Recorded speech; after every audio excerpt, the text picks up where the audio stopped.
You're lying in a hospital bed, machines beeping in a rhythm that's about to stop mattering. The doctors have stepped back. Your family's crying somewhere, just outside your field of vision. According to a growing body of unsettling research, your brain might not be done yet. So what actually happens inside your skull in those final moments before you die? That's what we're digging into today in this episode of Eduenigma Show.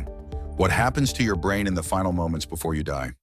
Don't forget to subscribe and hit the bell so you never miss an episode. Death isn't really one single event. It's a cascade, a chain reaction with your brain often being the last domino to fall. When your heart stops pumping, blood stops delivering oxygen to your brain almost immediately. Neurons, which are incredibly greedy for oxygen, begin to suffer within seconds. You'd think that means the lights just switch off, but according to researchers, it's actually far stranger than a simple shutdown. For decades, doctors assumed that once the heart stopped, brain activity would simply fade out in a slow, steady decline. That assumption held up for a long time because nobody had the technology, or frankly, the opportunity, to actually watch it happen in real time. Death tends to arrive unpredictably, and hospitals aren't exactly set up to keep monitoring equipment running on a patient who has just been declared beyond saving. That's part of why the handful of studies that do exist on this topic are considered so valuable, despite their small sample sizes. In 2013, a team at the University of Michigan did something most of us would consider ethically eyebrow-raising. They monitored the brains of dying rats. What they found surprised everyone in the room. In the 30 seconds after the rat's heart stopped, there was a dramatic surge of highly synchronized brain activity, more than what's seen in a normal, healthy, fully conscious rat.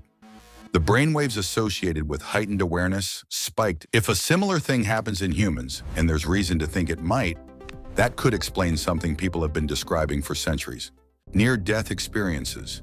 You've probably heard the stories: a bright light at the end of a tunnel, the sense of floating above your own body, a rapid flood of memories playing out like a highlight reel. For a long time, these stories were dismissed as wishful thinking or the brain's way of comforting itself.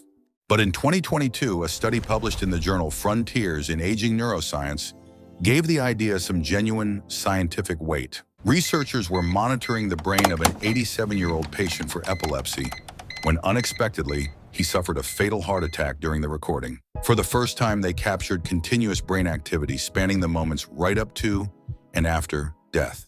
What they saw was activity in the gamma wave frequency, the same brainwave pattern associated with memory retrieval, dreaming, and meditation. This gamma activity appeared not just before the heart stopped, but for around 30 seconds afterward too. The lead researcher speculated that the brain may be playing back significant life memories in the final moments, kind of like a highlight reel flashing before your eyes, just as so many survivors of cardiac arrest have described. Now, before you get too spooked, one case study isn't proof of anything universal. Scientists are quick to point out that this could simply be electrical noise, the brain's circuitry misfiring as it loses its oxygen supply, rather than any kind of meaningful experience. But it's a tantalizing coincidence that lines up almost perfectly with what people who have been resuscitated after clinical death have reported for decades, long before anyone had a machine capable of recording it. So what's actually causing this activity? One leading theory involves something called cortical spreading depolarization, sometimes nicknamed a brain tsunami. As oxygen runs out, brain cells begin losing the ability to maintain their electrical balance, before the brain cells run completely out of fuel and finally go silent for good. Some researchers believe this wave might be responsible for some of the vivid, dreamlike sensations reported during near-death experiences, before the brain cells run completely out of fuel and finally go silent for good. Once that wave passes, the neurons involved typically can't recover, which is part of why timing matters so much in resuscitation. There's also a theory involving a flood of chemicals. As your brain senses it's in a critical state, it doesn't just quietly power down. It can release a surge of neurotransmitters, including serotonin, which is heavily linked to mood, perception, and hallucinations. Researchers have also pointed to a release of endorphins and other stress-related compounds during this window, the same category of chemicals your body produces during extreme physical trauma. Some scientists believe this final chemical dump could be responsible for the feelings of peace, euphoria, or even the classic light at the end of the tunnel that so many near-death survivors describe. It's a bit like your brain giving itself one last desperate hit of good feelings on the way out, whether that's a mercy or simply biology doing what it does. Interestingly, not everyone experiences this the same way. Some people who have been brought back from clinical death describe nothing at all, just a black, dreamless void. No light, no memories, no sensation of floating. Others describe encountering deceased relatives, or a profound sense of unity with everything around them, or even out-of-body sensations where they claim to observe the room from above.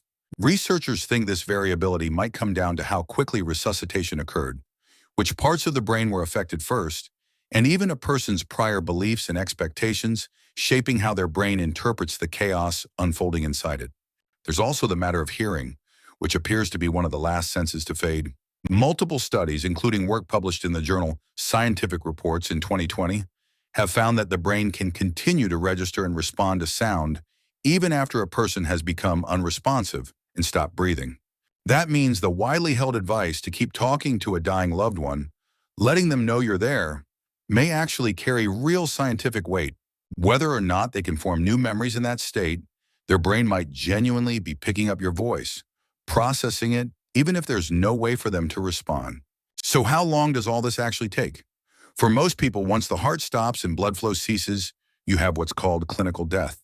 There's a brief window, usually somewhere between 4 and 6 minutes, where resuscitation can still bring someone back with the brain relatively unharmed.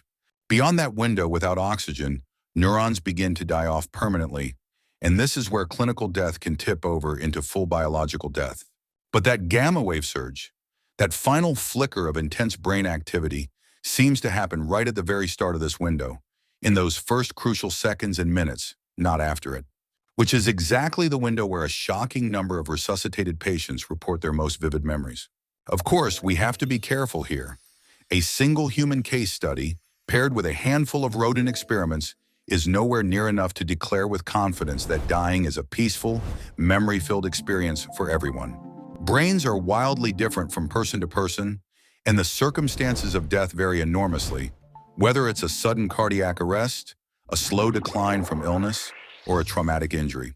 Scientists studying this field are cautious about drawing sweeping conclusions from limited data, however compelling that data might look on the surface. And many stress that replication in more patients is essential before any firm claims can be made. Still, this research has opened up a genuinely fascinating possibility that the brain isn't simply a machine that switches off the instant the heart stops. It may be one of the most active, organized things happening in your entire body during those final seconds. A last coordinated effort of electrical and chemical activity. Whether that turns out to be a meaningful send-off or just the most elaborate biological accident in nature. Either way, it suggests the line between life and death is far blurrier and far stranger than most of us assume. So, does the knowing this change how you think about death? Does it make the idea of dying feel a little less frightening? Or does the mystery make it even more unsettling? Let us know what you think in the comments. Also, be sure to check out our other video called What Happens to Your Body While You Are Having Sex? Thanks for watching, and as always, don't forget to like, share, and subscribe. See you next time.